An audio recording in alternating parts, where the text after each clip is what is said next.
In this video, I'll show you how to invite someone to a DocuSign transaction room step by step so you can collaborate smoothly with your team or clients.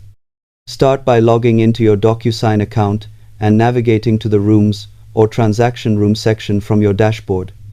Open the specific room you want to manage, then look for the option to add or invite members, usually found in the Participants or Team section.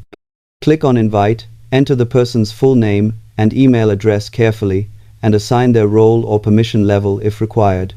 This ensures they have the correct access within the room. Once everything is filled out, click Send Invite and they'll receive an email to join.